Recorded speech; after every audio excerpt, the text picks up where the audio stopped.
Good morning. I'm Pastor Allen.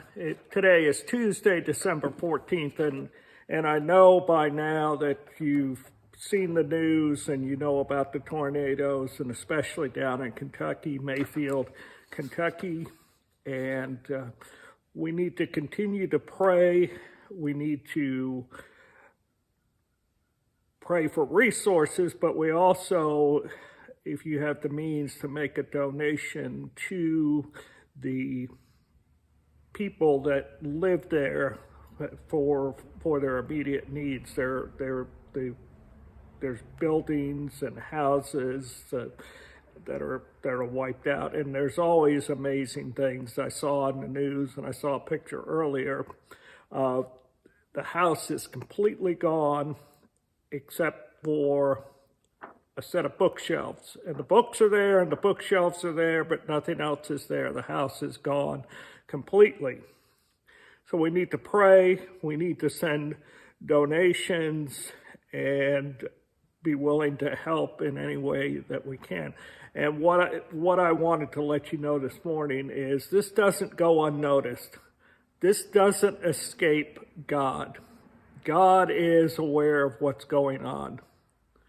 And there's miracles happening. There's miracles that happened that night, and there are still miracles happening.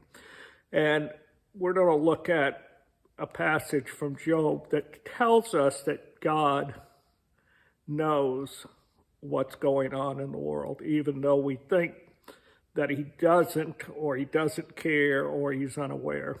And we're going to look at several passages from the book of Job, chapter 1, verse 1, chapter 1, verses 8 through 11, and chapter 1, verses 18 through 21. In the land of Uz, there was a man whose name was Job.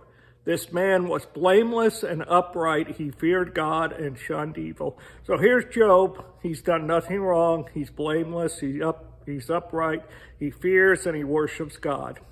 Verses 8 through 11.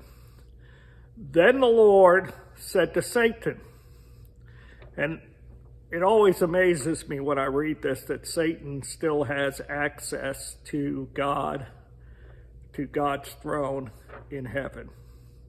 But Satan came and presented himself before God, and so God asked him a question. Then the Lord said to Satan, "Have you considered my servant Job? There is no one on earth like him. He is blameless and upright, a man who fears God and shuns evil." "Does Job fear God for nothing?" Satan replied.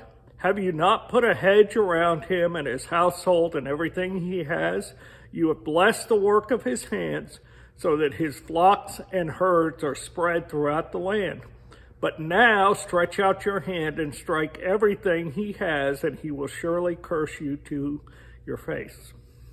Now it says Job had a hedge of protection around him. God watched over him and protected him.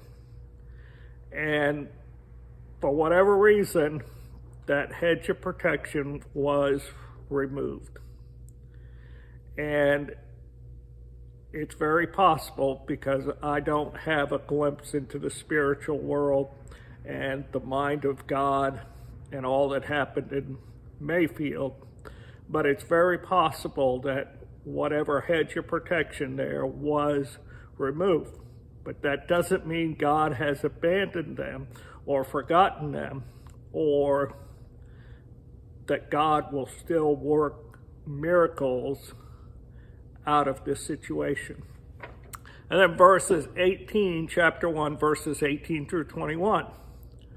While he was still speaking, in other words, some tragedy started to come into Job's life, and the messengers came, and one messenger came and told him about his family being killed. And while he's still speaking, another messenger, it says, yet another messenger came and said, "Your sons and daughters were feasting and drinking wine at the oldest brother's house, when suddenly a mighty wind swept in from the desert and struck the four corners of the house. It collapsed on them, and they are dead, and I am the only one who has escaped to tell you. Well, we know in Mayfield, Kentucky, it was a mighty wind. And there were houses and buildings collapsed, people died. It was a tragic thing. But like I said, God knows about it. Our part needs to be helping people and praying for God to send the help. And at verse 20, it says, "At this, Job got up and tore his robe and shaved his head. Then he fell to the ground in worship." And some of the news reports that I've seen, the people are showing in Mayfield, Kentucky, showing their trust in God, their faith in God. And that's a good thing. It's a hard thing. It's a very hard thing.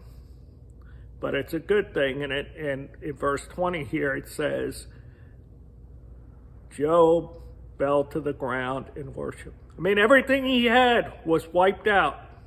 His farm, his crops, his produce, his livestock, and even his family. Yet he bowed down to the ground and worshiped.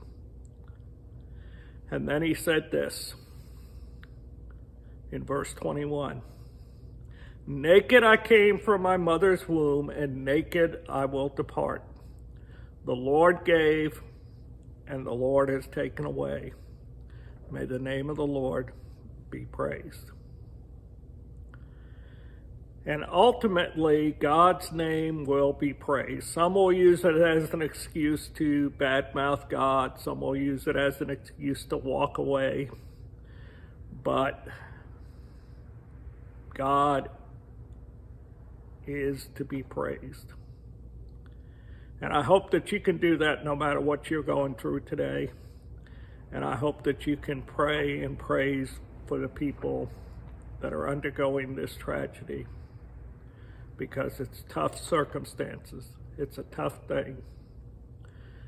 But ultimately, the name of the Lord will be praised. Have a great Tuesday, and we'll talk to you later.